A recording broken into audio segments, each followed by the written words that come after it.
ആരുടെ ശബ്ദമാണല്ല?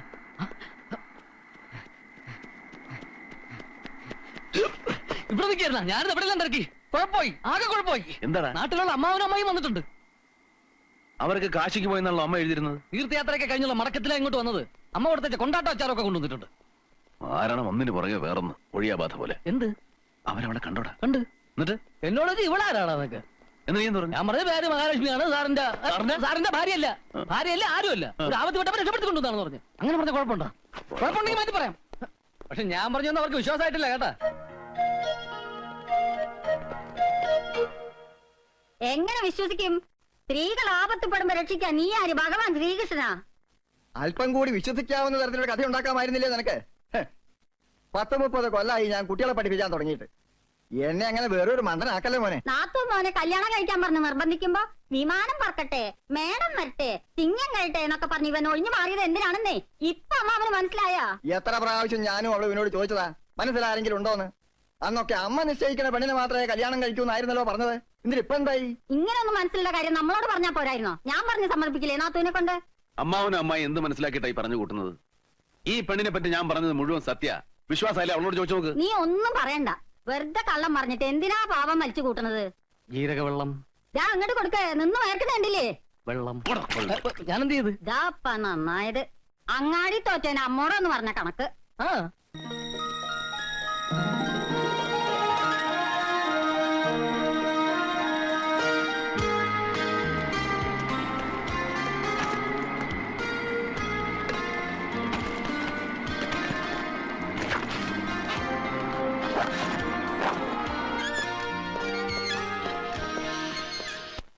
പറ്റേ ഇന്നലെ അമ്മായി പറഞ്ഞൊന്നും നീ കാര്യാക്കരുത് കേട്ടാ.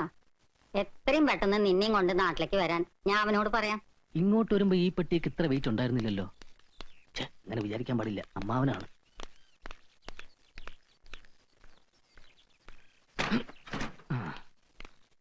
ഇത് പുറകിലേക്ക് വെച്ചോളൂ. ഓ, മുമ്പിൽ വെക്കാൻ പറ്റൂലല്ലോ, ബോണറ്റല്ലേ. ആ ഏതായാലും നടക്കണ്ടൊക്കെ നടന്നു കഴിഞ്ഞു. ഇനി പറഞ്ഞിട്ട് കാര്യമില്ല. എത്രയും വേഗം നീ അവളെയും കൊണ്ട് നാട്ടിലേക്ക് വരിക. നിന്റെ അമ്മ ഞങ്ങൾ എങ്ങനെങ്കിലും പറഞ്ഞ് സമാധാനിപ്പിച്ചോളാം. അമ്മ എന്ത് മനസ്സിലാക്കട്ടെ പറയുന്നേ? വെറുതെ നീ ഇട്ടോണ്ടോ ഓട്ടടയ്ക്കാൻ നോക്കണ്ട. മനസ്സിലാക്കണ്ട ഒക്കെ ഞങ്ങൾ ശരിക്കും മനസ്സിലാക്കി കഴിഞ്ഞു. അവിടെ എന്തെടുക്കുക? സമയായി. ആ ഞാനേ വന്നു. ദേ മോനെ, ട്രെയിനിന് സമയം. വേവാ.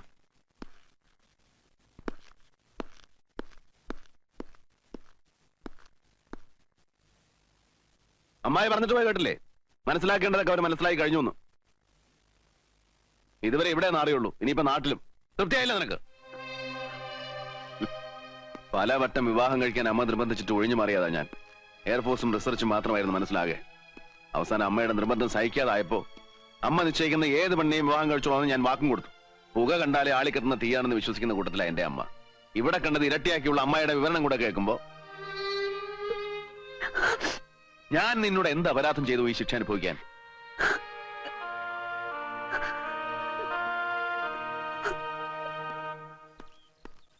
ആ സാറ് വരുന്നു.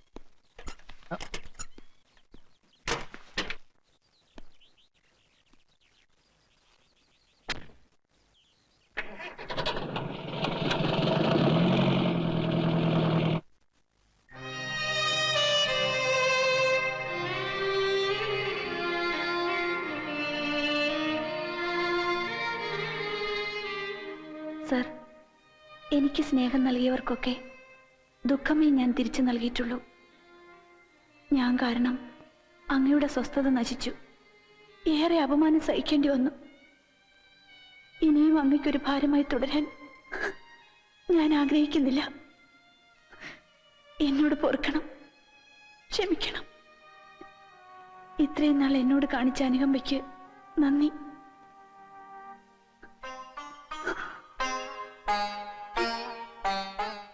ഞാൻ വിട പറയുന്നു. ലക്ഷ്മി.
ഇറങ്ങടി.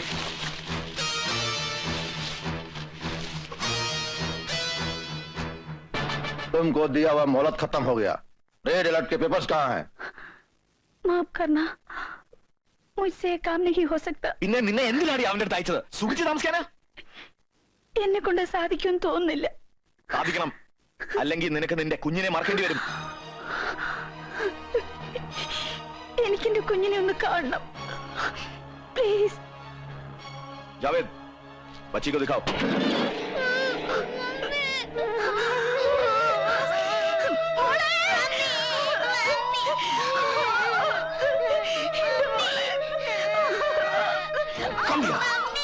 നിനക്ക് 10 ദിവസം കൂടി സമയം തരുന്നു.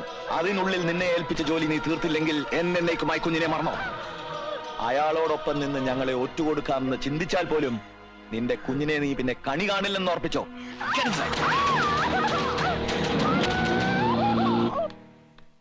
സാറേ, സാറേ, ആ ഇവിടെ ഇരിക്കുന്ന ചേച്ചി അവിടെ ഒന്നും ചെന്നിട്ടില്ല. അതിന്റെ ഭയങ്കരമായിട്ടല്ലേ വഴക്ക് പറഞ്ഞത്. അതിന്റെ വിഷമം കാണും. എന്റെ ദൈവം ഇനി വല്ല കടുങ്ങയും കാണിക്കുന്ന എന്റെ പേടി.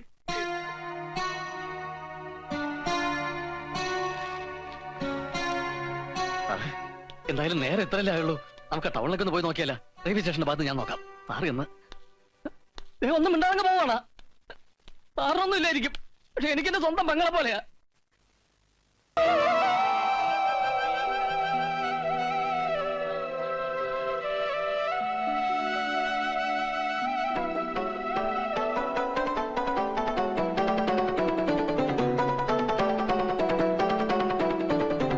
ലക്ഷ്മി, നീ എന്തായി കാണിച്ചത്? ഊരും ഭാഷയൊന്നും അറിയാത്ത നീ ഇവിടെ എന്ത് ചെയ്യാൻ? എല്ലാരും കൂടെ ഒരു മനുഷ്യനിട്ട് വട്ടുപിടിപ്പിച്ച ഞാൻ എന്ത് ചെയ്യും? അപ്പോഴത്തെ ദേഷ്യത്തിന് ഞാൻ എന്തെങ്കിലും പറഞ്ഞെന്ന് വെച്ച് വീട്ടിൽ നിന്ന് ആരും വരാത്തതിൽ ദുഃഖമൊന്നും വേണ്ട. വരുന്നില്ലെങ്കിൽ വേണ്ട. വാ, നമുക്ക് പോവാം.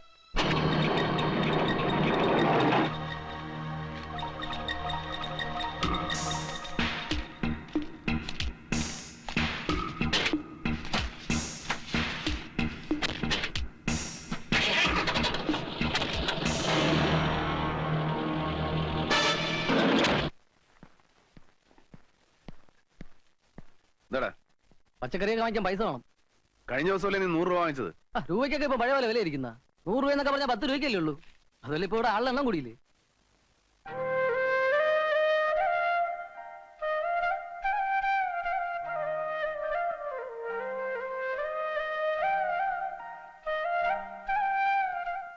ഇതിലിത്ര ആലോചിക്കാൻ തിരിക്കുന്നത്. കാശെടുത്താറേ 200. ആ ലക്ഷ്മിക്ക് വല്ലതും വേണമെങ്കിൽ വാങ്ങിച്ചു കൊടുത്തേക്ക്. അതിന് എന്നോടൊന്നും ചോദിച്ചില്ലല്ലോ. അവള് ചോദിക്കുവോ? നീ അങ്ങോട്ടല്ലേ ചോദിക്കേണ്ട വല്ലതും വേണമെന്ന്. ഇനി ഞാൻ എപ്പോഴും ചോദിക്കാം, വല്ലതും വേണോ വല്ലതും വേണോ. എപ്പോഴും ചോദിക്കണ്ട. എന്നാ വല്ലപ്പോഴും ചോദിക്കാം, വല്ലതും വേണോന്ന്.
ലക്ഷ്മി,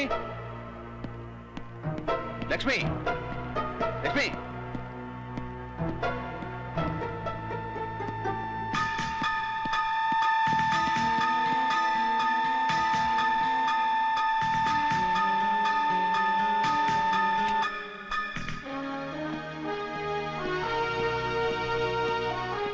ലക്ഷ്മി എന്തോ ലക്ഷ്മിയാണോ എന്റെ സ്റ്റഡി റൂമിൽ അലമാര തുറന്നത്? മുറി വൃത്തിയാക്കുന്ന കൂട്ടത്തിൽ മേശപ്പുറത്തിരുന്ന ബുക്സും ഫയൽസും മറ്റും അതിൽ വെക്കാൻ വേണ്ടി ഞാൻ ആകെ പേടിച്ചു പോയി. വല്ല കള്ളന്മാരെ മറ്റായിരിക്കുന്നു വിചാരിച്ചു. അതുകൊണ്ടാണ് ഓടിക്കറിച്ച് വന്നത്. ആ അൽമാരയിൽ അലാമുണ്ട്. അത് ആര് തുറന്നാലും എനിക്ക് സിഗ്നൽ കിട്ടും. രാമ വന്നില്ലേ? ഇല്ല. പിന്നെ ഒറ്റയ്ക്കാവുമ്പോ സൂക്ഷിക്കണം. വാതിലൊന്നും തുറന്നിടരുത്. ഞാൻ മറ്റേ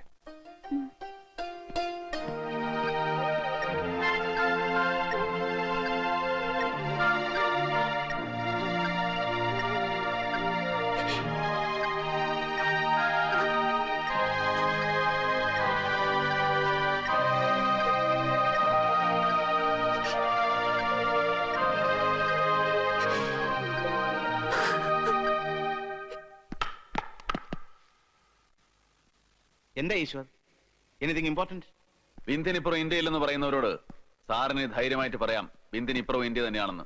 റെഡ് അലർട്ട്, ഗ്രീൻ അലർട്ട് ആയി സാർ. Is it? അതും പറഞ്ഞതിന് 3 മാസങ്ങൾക്ക് മുമ്പ് ഞാൻ റിസർച്ച് ചെയ്തുണ്ടാക്കിയ എന്റെ ഫ്ലൈറ്റ് ആകാശത്തിൽ പറന്നു വരാൻ പോകുന്നു. I will have my first test flight day after tomorrow. Good. Thank you.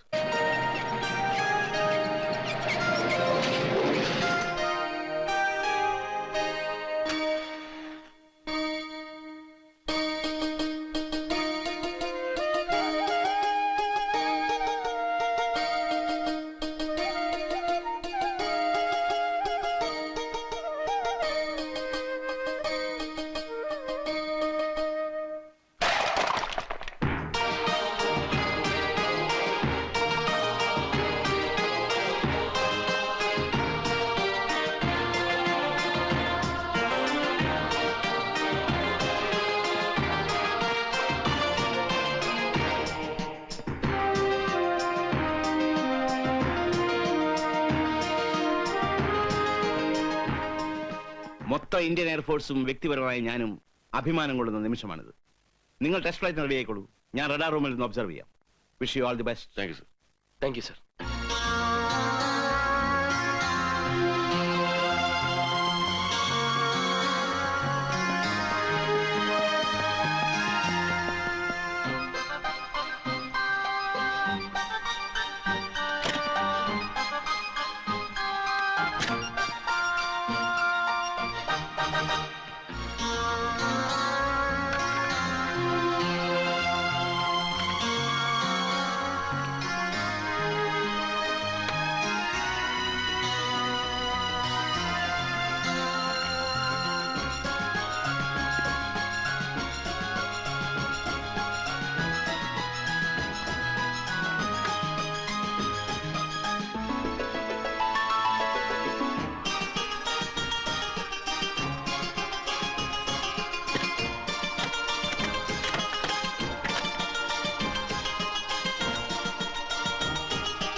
Red alert. Clear to taxi for runway 30. Altimeter 1014 millibars. Proceeding for test flight. Flying time 30 minutes. Level 350360. എന്റെ runway lineup